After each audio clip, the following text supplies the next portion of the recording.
Okay, so Go Getters group, and we are going to discuss some challenges that we have faced in our workplace during the COVID-19 pandemic. Um, I guess I'll start first. I work for Health for Carolina's healthcare system, Blue Ridge, and we have faced numerous challenges. It started off small, just with a couple scheduling changes, as in non-essential visits. We were pretty much seeing our routine OB patients and putting all GYN visits to the side unless they were emergent. And then as things worsened, we have now closed our practice for our whole system. All the medical office groups and family practices closed on Tuesdays and Thursdays, and we're only allowed to work 20 hours, no more than. So we're only open Monday, Wednesday, and a half day Friday. So that's been challenging, just getting used to that new schedule compared to working 40 hours a week. So I'll piggyback off of what Megan said, because I also work at Carolina's healthcare system, Blue Ridge, and I've seen that from a little different perspective because I work in the medical group administration. And I do, those are definitely challenges, not only for employees, but I know it's been for patients as well. I was actually a patient that needed a procedure during all of this, and it was challenging as a patient. So from a different perspective, it has been challenging. Some other issues or some other challenges that we have experienced working with the administration. I think trying to figure out what the schedule would look like has been very challenging from an administration type perspective, because in the overall medical group, we can't make a decision practice specific. Most things have to be across the group. And so although some practices are very busy, it's difficult to make a decision that would affect just one group. It kind of has to go, the whole medical group has to be affected by it. So with that being said, the office visits were about 50% less than what they normally were. And that wasn't just from us canceling, that was also from patients canceling. So that's part of the reason of that challenge of having to go down 2.5 days of being open for the medical group. I know that's been very challenging from an employee standpoint, because at first I think they were allowing our employees to go into the negative with PTO. And from an HR standpoint, I don't know how that would have worked, because if somebody went into the negative, they were allowing like up to 80 hours. But if somebody would have went into the negative 80 hours and then quit, I can only imagine that would have been a nightmare. Some other issues that they have faced, there's been a lot of provider pushback with this. Not only has it been tough from an employee standpoint, but the providers have had a lot of issues. We've also had to get virtual visits up and running, and that had to go very, very quickly. So it's been a challenge. It still is a challenge because some of our providers aren't really technically savvy. So trying to get that piece worked out has been pretty challenging. And I don't know when what's to come. Hopefully it'll end soon, but I don't know. But those are some other challenges that we've faced where we're at. How does it work with you, Megan? Do you have to take PTO? Well, so when this all started in March, they offered us administration. I guess it came from more of Amanda's department and higher up, but they came to my direct office manager and told us that we had to take, she had to allow, I think it was 7 to 8 employees out of our office a day that had to take PTO time. So she was really stressed because she didn't know if we would be willing to take our PTO time, just since, summertime is coming and vacations, and we didn't know if this would be over by then and all of that. But our office was willing to take our days when she told us about the forgiveness plan. That's a little confusing. Of course, we aren't having to do that now since we are closed 2 days a week, but they said that we could keep like our vacations that had been planned, and if we had appointments and stuff that have already been asked off, then we would just go into the negative and start earning it back as we work and kind of go back up into the positive eventually. But it was stressful and we had a lot of questions about it. And I mean, we still don't know how long we'll be closed. They say until May 8th, but I mean, things could change and we're only getting it by 2 weeks at a time. So I didn't mean to interrupt you, Whitney. Sorry. That's okay. I was just going to talk about some of the things that we've been working on too, virtual visits, like Amanda mentioned. So I work in quality and I support pediatricians that work at the specialty clinic at Atrium Health. I can't hear you. You can't hear me? Oh gosh, I was afraid of this. If I sit really close, can you hear me? Not well. Not well. All right, hold on. I can go ahead and go till Whitney's ready, I guess. Yeah, go ahead. Okay. I work at Caldwell Hospice, and some of the things that we have struggled with are changes that have had to be made. Our home care nurses, the goal was for them to visit each patient at least once a week, but they have gone down to visiting once every 2 weeks now.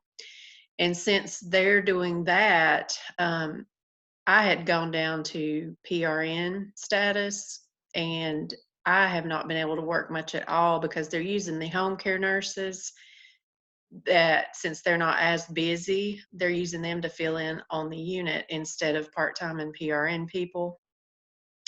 And as far as telehealth, we were just not equipped at all to really do that at our hospice. So that's, I hope in the future maybe we will be. But and then on the unit, we would let as many people come in the patient's room that wanted to, pretty much up until now. And now we're limiting it to 2 people at a time.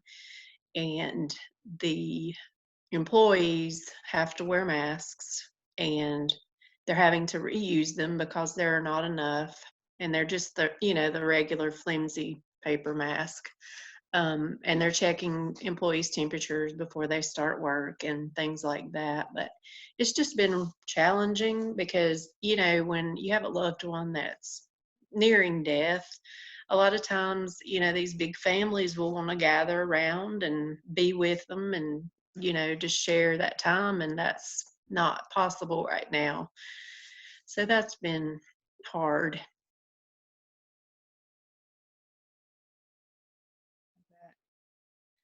Can you guys hear me now? Mm-hmm. Okay.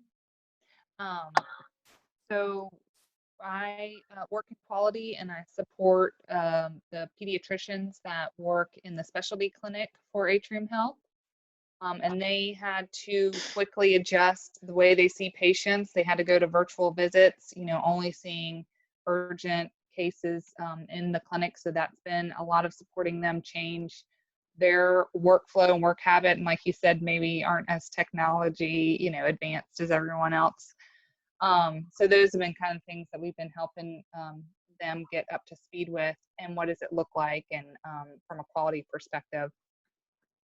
And then there's been a lot of talk about redeployment and who goes where's the need right now, what does that look like, when do we come back, if we come back, because I've been home since then working from here. And so I think the main thing I've noticed that there's a lot of unknowns, and still, like you said, like when are we going back, when is it going back, how does it look. There's a lot of unknowns, I think, too, about virtual visits. So they quickly, I think they said something like they had been trying to work to get this reimbursement up for virtual visits for like a year or so, and then it was approved in a week, just because of what's going on. So I think there's a lot of uncertainty of how long this is going to last. Can they still see patients that way? What does the plan need to look like getting back into the swing of things? So it's been a lot of that kind of behind the scenes planning of what it would look like and how we get everyone back to what the new normal will be. So seeing a lot of challenges in that. What does it look like and what will it be? I read an article for a post for the finance class, and some Harvard researchers did a study, based on what we know right now, based on the way other coronaviruses have acted and things. And they were saying that we'll probably need to do social distancing up to 2022. I can't even imagine. Yeah, I've heard some rumors of that. Some of my coworkers have kind of said that.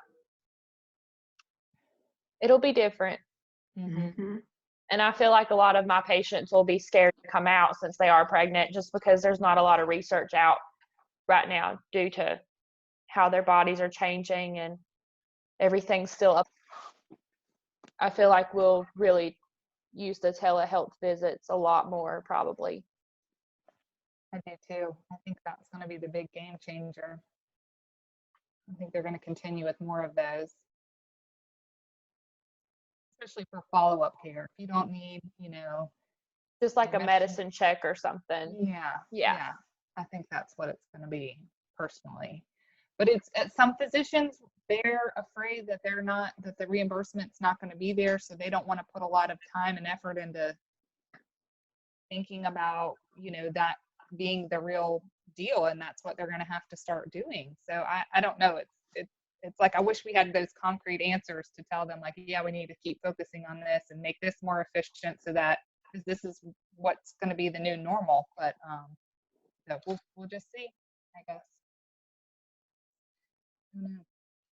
I think we've kind of touched on some of the coping mechanisms that we've used, but do you guys have anything you want to add for that maybe your office has done? I know mine, we just kind of work together and ask each other questions and make sure our manager's very good about giving us updates as soon as she hears something.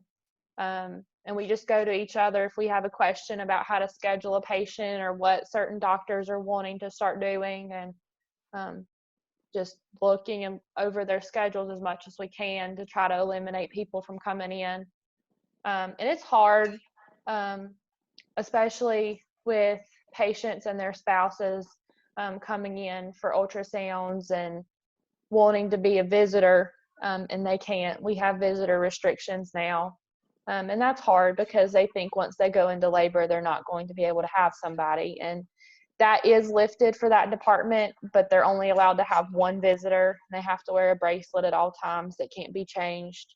So once you pick them, that's it, and they can't leave. So it's tough. They get upset.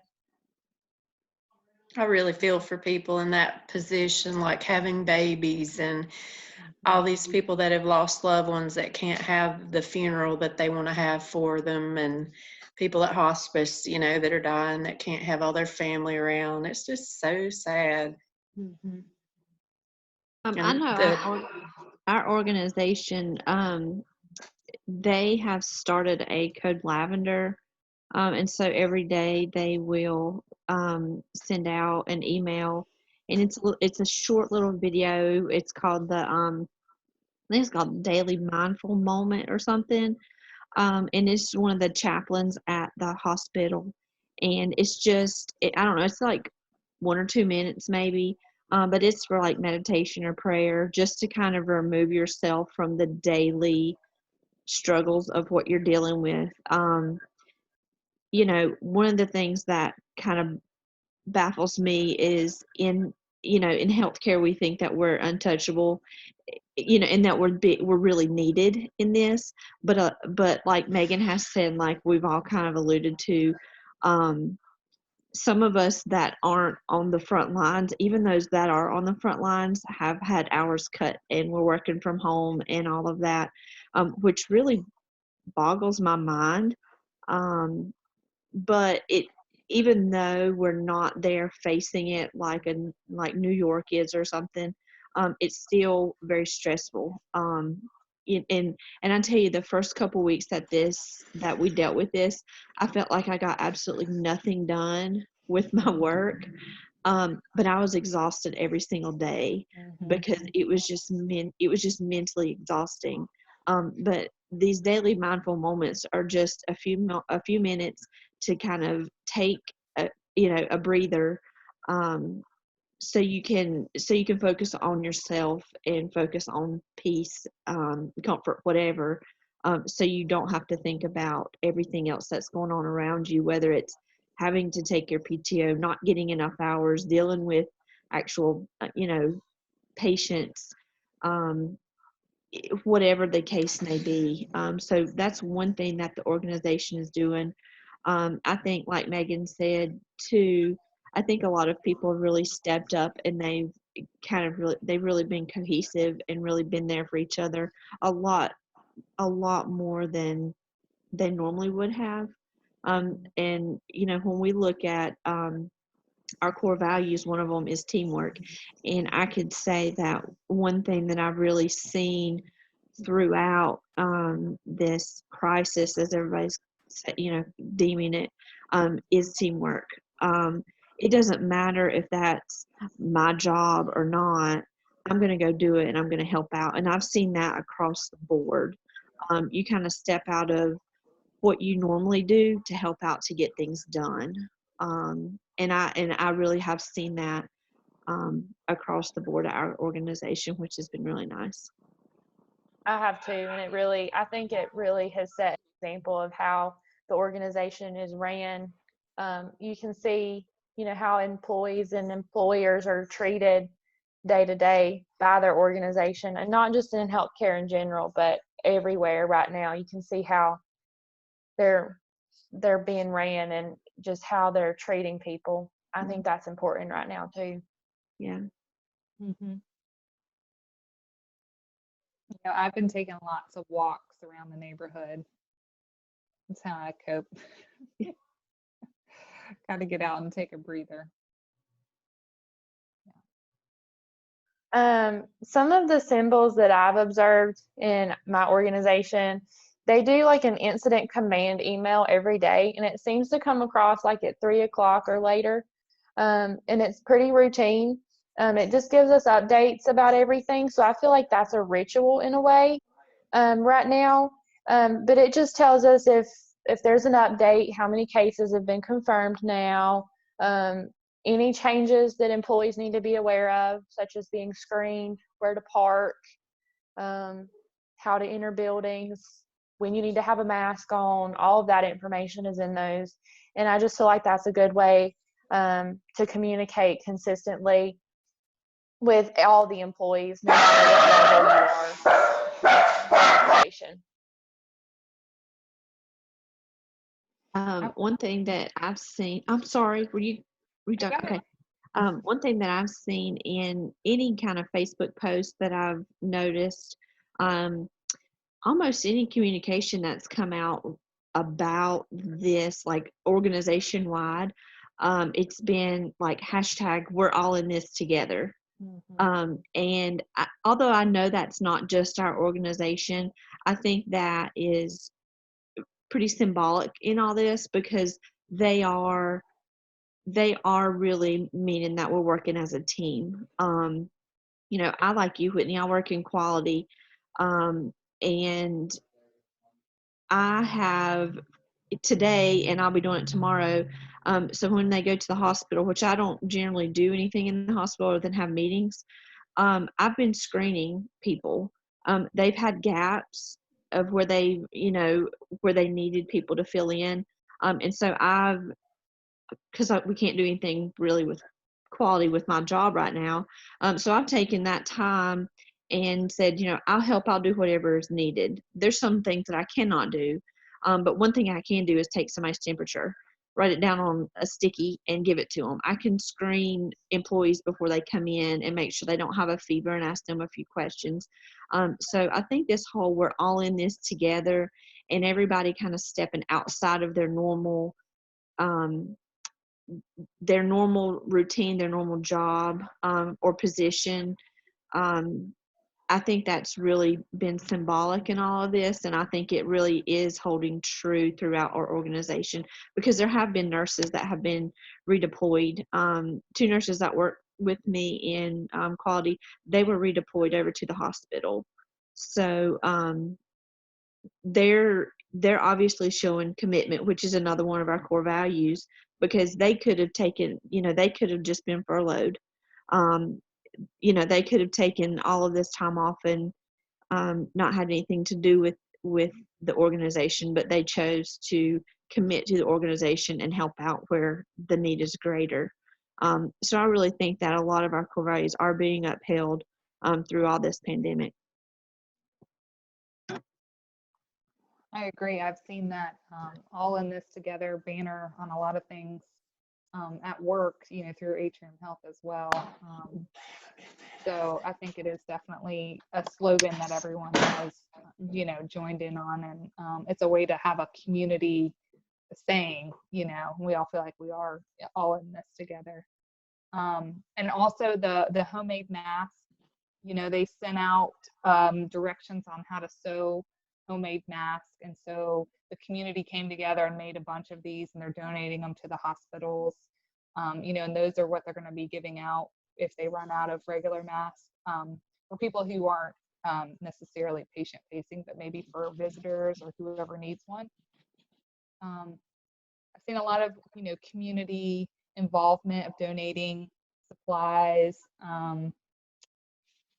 Let's see. The chalk drawings too. I've seen those, coming in the entrances for employees to, brighten up their day and say thank you for what you do. So I've seen just a lot of different things like that, like you mentioned, Amanda. I can't really add a whole lot as far as my organization, because I haven't been able to work that much, but some of the symbolism that I've seen, like, out in the grocery stores or Walmart or whatever, is not necessarily good symbolism. To be honest, I see, one way only signs going down grocery aisles, and the tape on the floor, marking how close you can stand to someone, just those kind of things that we didn't see before. Mm-hmm.